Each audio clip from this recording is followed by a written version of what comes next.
Chapter 3, Instruction Planning. Learning objective number 1. Describe the benefits of instructor organization. Now, planning to teach. Planning time spent outside the class is crucial to the instructor's accomplishment inside the class. Preparing to teach, you're basically organizing the learning materials, you're preparing for the class session, and you're ensuring that all logistics needs are met. Benefits of good organizational skills are as follows. It increases the instructor credibility and improves efficiency of the classroom presentation. It allows for more effective use of time, talent, and material. It will also reduce stress on you, the instructor. Also, it may help in meeting legal requirements for record keeping.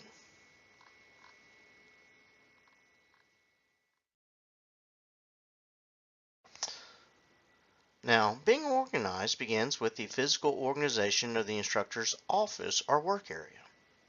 The materials should be neatly stored and easily accessible. And the materials we're talking about here are files, lesson plans, handouts, report forms, and any ancillary material. Now, guidelines for filing and storage material may be formatted in the Divisional Standard Operating Procedures. The new instructor should review the procedures or guidelines to determine the appropriate method. Common organizational systems can be found in numerous books, magazines, and websites if you need to create one. Materials for a particular session should be organized and reviewed ahead of time and easily accessed when they are needed during the class.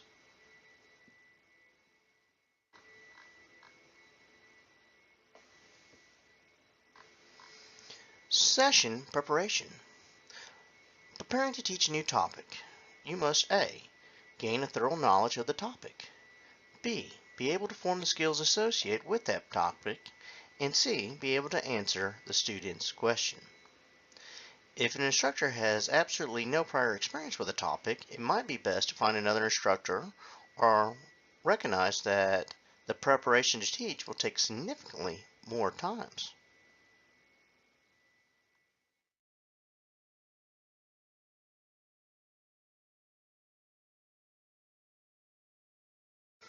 So, as a new instructor, here are some of the most important session preparation tasks.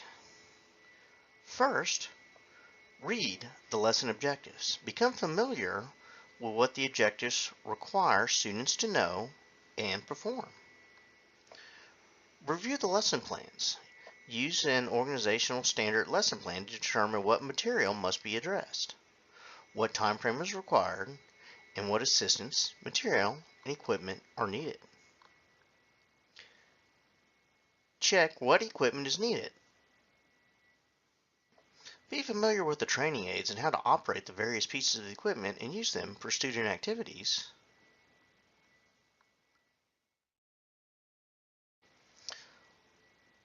Locate the required equipment. Arrange for additional equipment that will be necessary but is not already in the classroom or training area. Find avenues within the organization to acquire what is needed to teach the class.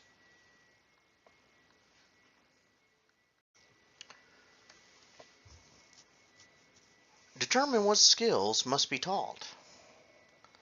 Practice what skills must be taught. Practice the skill steps, or at least review the steps mentally by looking at the pictures, equipment, and handouts. An instructor who lacks recent experience or practice in a skill must take time to review it or determine a method. Determine a method of presenting it so that the skill is understandable to the student. Ideally, the instructor presents the skill to a mastery level. meaning, and we'll talk more about the different learning levels, but mastery basically refers to the fact that you know the ins and outs of how to do the skill perfectly. Right. You also need to review the required lesson audio-visual. Basically, preview any audio-visual components that are going to be used to engage the student. Make sure that they're accurate, there's no typos, that the videos work, the links work, the Wi-Fi works, whatever the case may be, and make sure that it's appropriate for the subject and not dated. And if you're going to use some sort of DVD or video, make sure you preview it first to ensure its appropriateness. Don't take it at face value from another instructor or someone else. Check any document requirements. Check on and arrange for and have the available handouts already ready, as well as the roster and any other record-keeping records that need to be kept.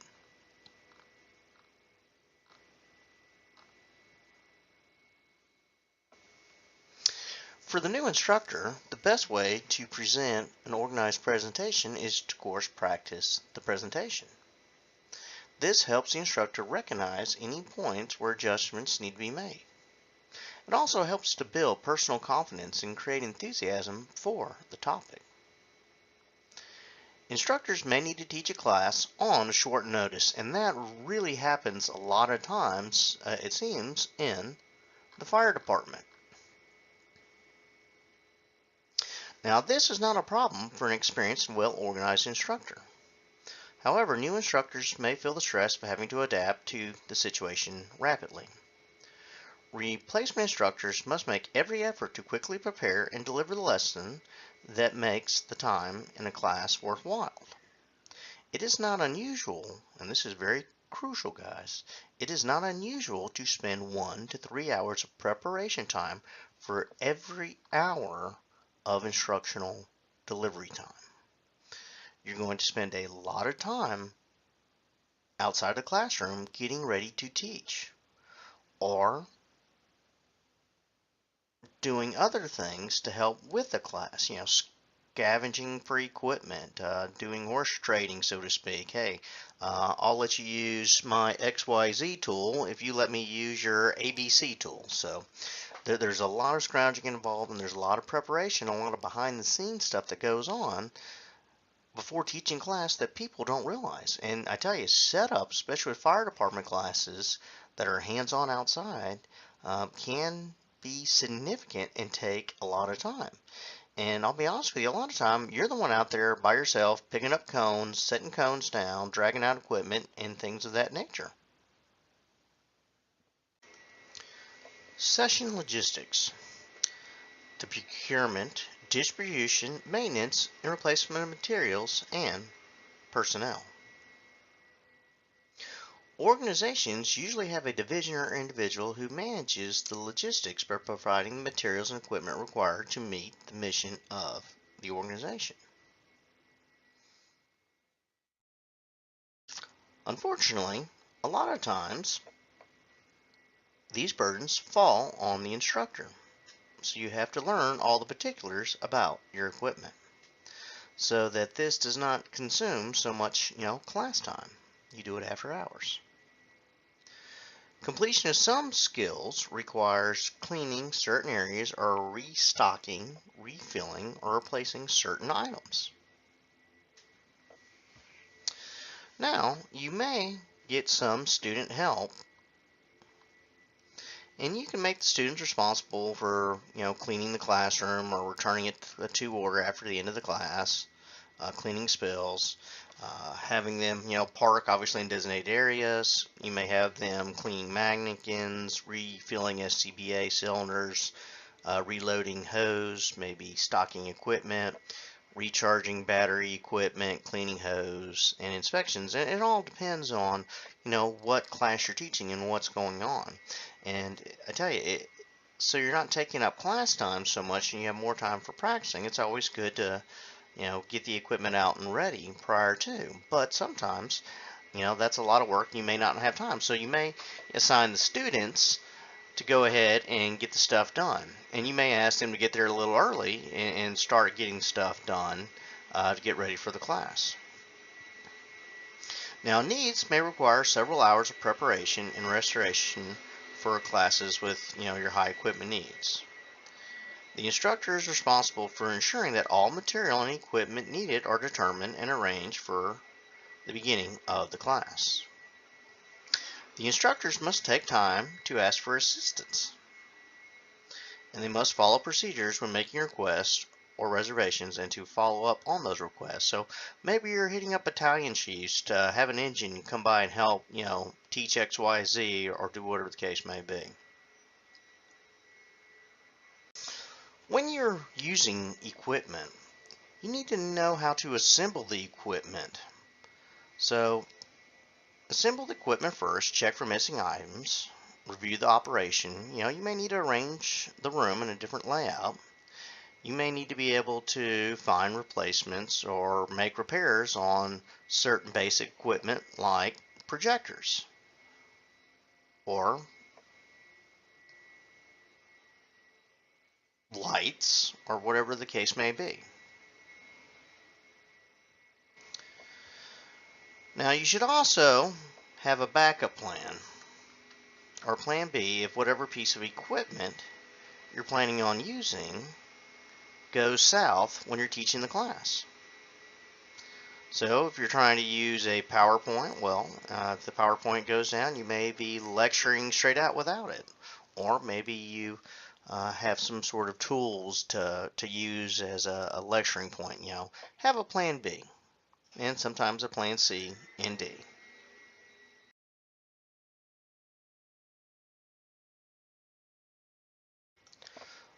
Learning objective number 2.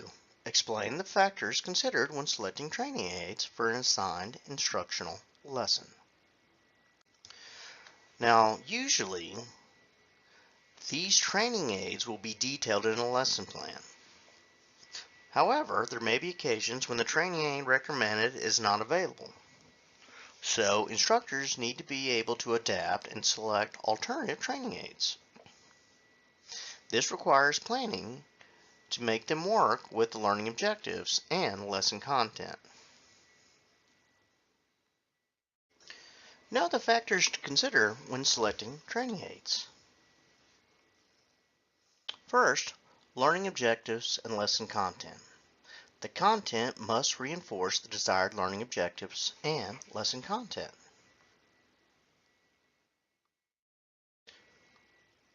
Selecting training aids. Review the lesson plan. Determine the content and objective. Select the type of training aid that will satisfy as many of the requirements as possible. It may be necessary to alter the training aid or use only the relevant portion of it. When an instructor does not have an existing training aid, it is then necessary to create one using the technology that is available. Required student performance. Now, with the training aid, they should be based on the lesson plan. They should be selected to illustrate or demonstrate the knowledge that the student must possess when the course is completed. Class size and interaction is another factor to consider. Think about the seating arrangements, which has a direct relationship with the size of the image that you're projecting and the class is expected to view. Arrangement may limit interaction with large classes to a question and answer period at the end of the presentation. So when you're looking at the class size and interaction in regards to training aids, think about how big is the class? Do you have enough training aids? Are they big enough so everyone can see? Do you need to do handouts, or will just one big one suffice? Think about the pace of the learning. When the expected pace of the learning is high, training aids can be integrated into the lesson plan to allow a class to move quickly through the information. When the content of the lesson is primarily unfamiliar to the student, training aids that allow an instructor to proceed at a slower pace are more appropriate. When a student represents a variety of knowledge levels or experiences, a student-centered strategy can include a mixture of the two different scenarios. Think about your practice factors. This should be listed in the lesson plan along with the training aids or the props needed. The students need the equipment and the props so they can execute the steps. Practice scenarios using methods or devices. You may need paper, marker boards, or easel pads, tabletop models, or some sort of technology-based training. You could also have some sort of interactive or virtual reality equipment.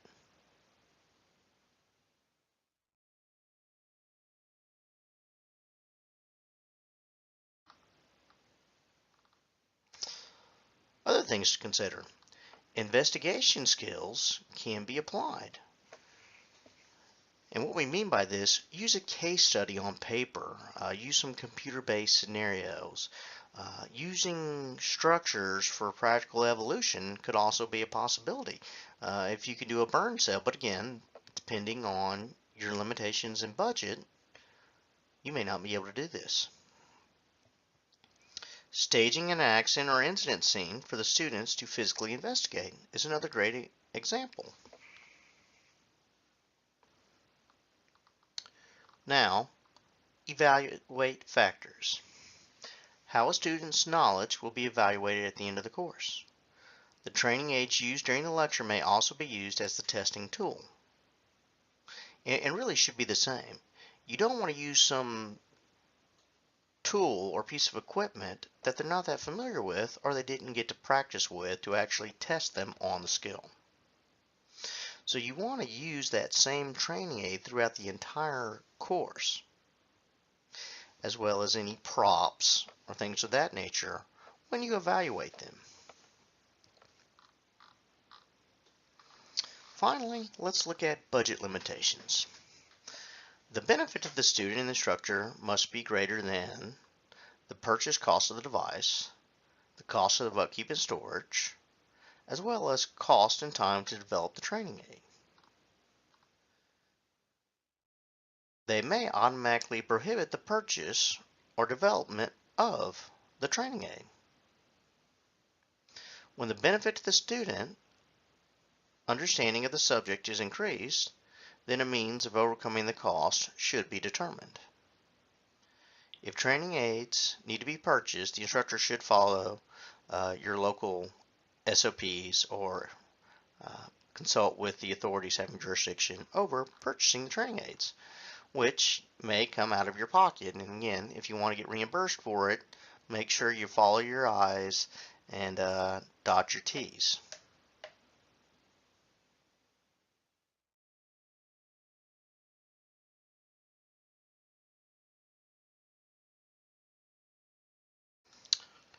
Class continuity. For this section, we have two objectives.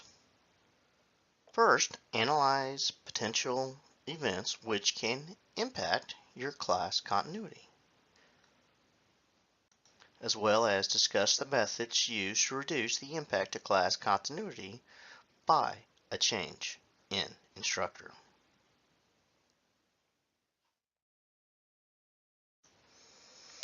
Now, class continuity ensures that the information presented flows in a logical and understandable stream. Some factors to consider this is session scheduling, preparation, and logistics. Every time a different instructor teaches, it causes some amount of discontinuity in the class.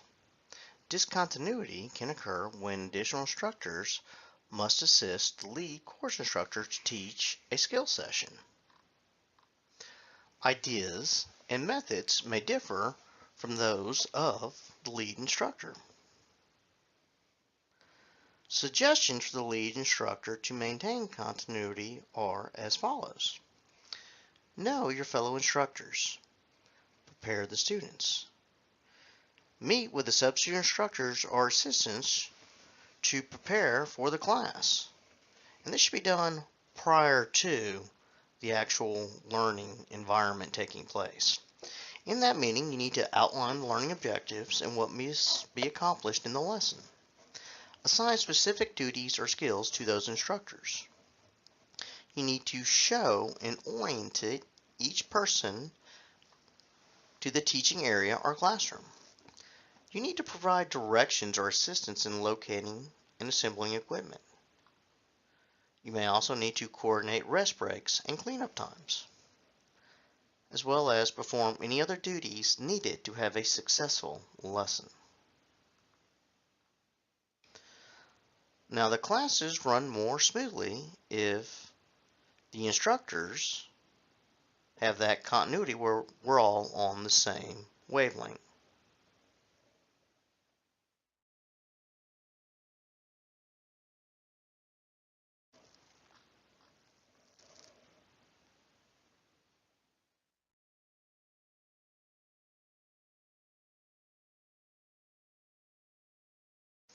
Weather variations. Climate change can have an adverse effect on training activities and schedules. Courses that are scheduled during that time of year when incidents with the weather is possible must have some flexibility built into them.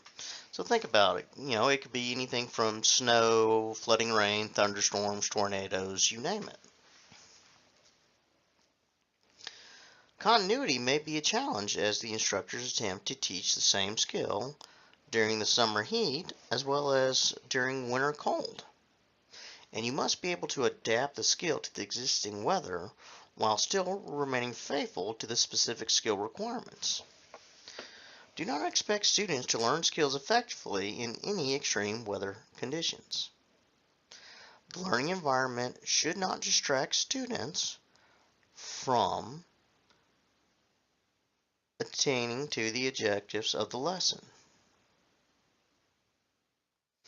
However, if you are doing training during realistic weather conditions, you need to make every effort necessary to ensure personal safety of the students. They must also be provided with the appropriate equipment, rehabilitation, and safety instructions when performing training during these adverse environmental conditions.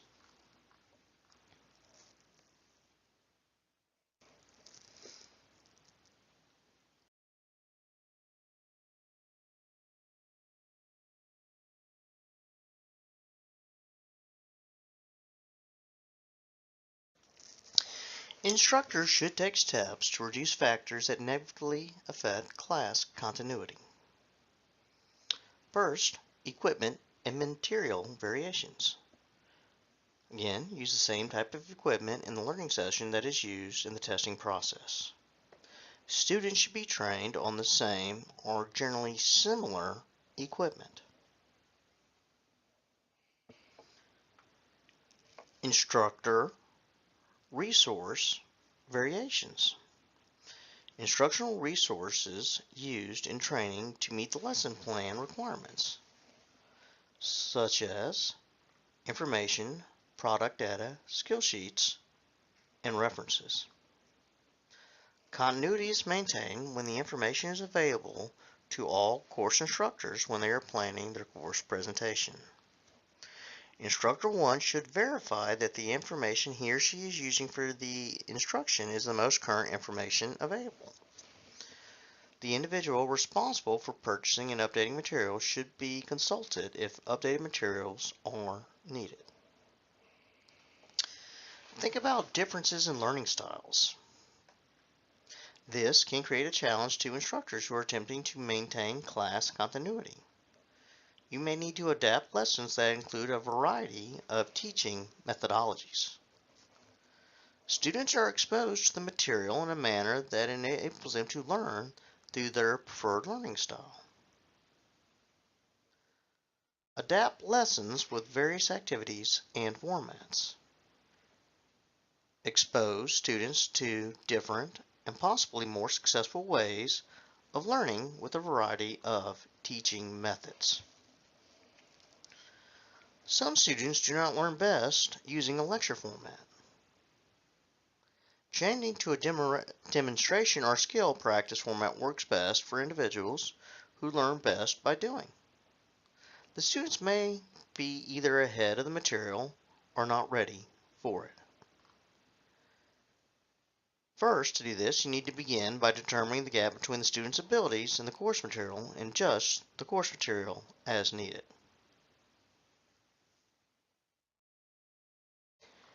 Different knowledge levels.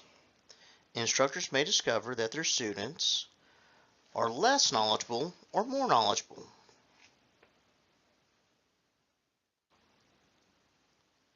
And this refers to your remedial and advanced stages. Remedial knowledge level. The instructors have to adjust the teaching pace and expectations when a student or group of students' knowledge base is lower than the level of the course material. This may require spending more time on review or practice. Students may need to review basic skills or knowledge before they are ready to progress to the newer material. Reviewing previous material or skills may delay the lesson agenda, but it can allow students to feel more comfortable with their knowledge and abilities.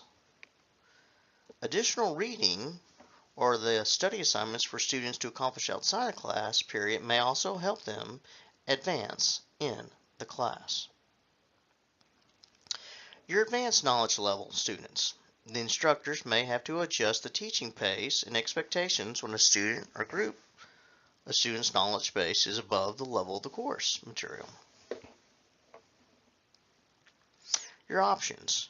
Preview the next lesson, involve students in the discussion or exercise to determine their level of readiness. Have the group create exercises or scenarios and plan for the equipment they need to perform the exercise in the next lesson. Arrange to have the equipment available for the next lesson. This option is available when it is not possible to move into the next lesson because of equipment limitations. Have the participants work together in groups to create test questions, complete with answer keys in text, such as references. These tests can be used for study, debate, and discussion.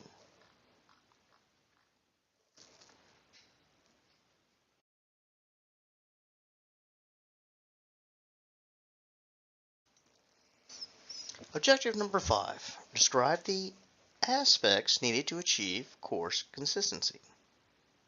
Course consistency. Course proceeds logically from one topic to the next. It presents information that is always accurate and maintains the same learning level throughout. Instructors and training division loses credibility when the information has not been checked for accuracy and consistency.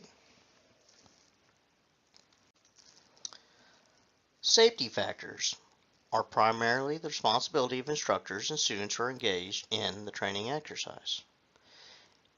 Instructors and students must consistently adhere to safety policies and procedures. Demonstrate by example every safety feature every time and under every condition. Be consistent in the use of safety equipment and procedures to ensure that the safety message is apparent to the students. Recognize and teach any safety issues that correspond with the lesson. When instructors or standards require that students wear personal protective equipment on the fire ground, students need to wear it when they train. Skills and activities should be planned around the safest way of performing them. Instructor training classroom and outdoor sites and the elements are a reduce of all possible hazards.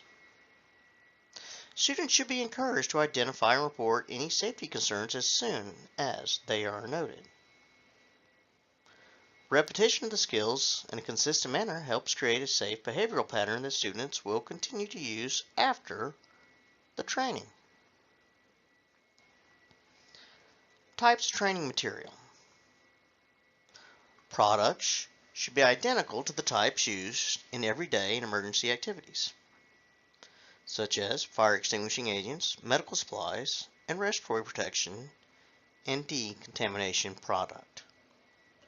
This gives students the knowledge of how the product or material works and how it is packaged and looks. Students perform more efficiently when they are familiar with a standard method of storing and accessing the equipment. Resource materials. Resources for course material can be trade journals, the internet, conferences, other training courses, as well as other instructors. However, you need to ensure that all sources can be cited to the appropriate credible resource or standard and that they are accepted by the sponsoring training organizations. Approaches to teaching. When instructors disagree on a particular fact, they should resolve it in a planned meeting and not in front of the students. When the inconsistency is a matter of personal preference, instructors should decide which approach to use with the students. When you have two conflicting opinions and they are equally valid, the instructor should present them at the same time, such as explaining the advantages and weaknesses of each option. Allow the students to draw their own conclusion and provides an excellent teaching opportunity that demonstrates the wide variety of approaches to certain topics. Skill performance. When a jurisdiction has strict procedures, guidelines for performing a particular skill, it is even more important to ensure the lesson consistencies complies with those guidelines. Local SOPs, SOGs, or state provincial performance objectives may be very specific in how a skill will be performed.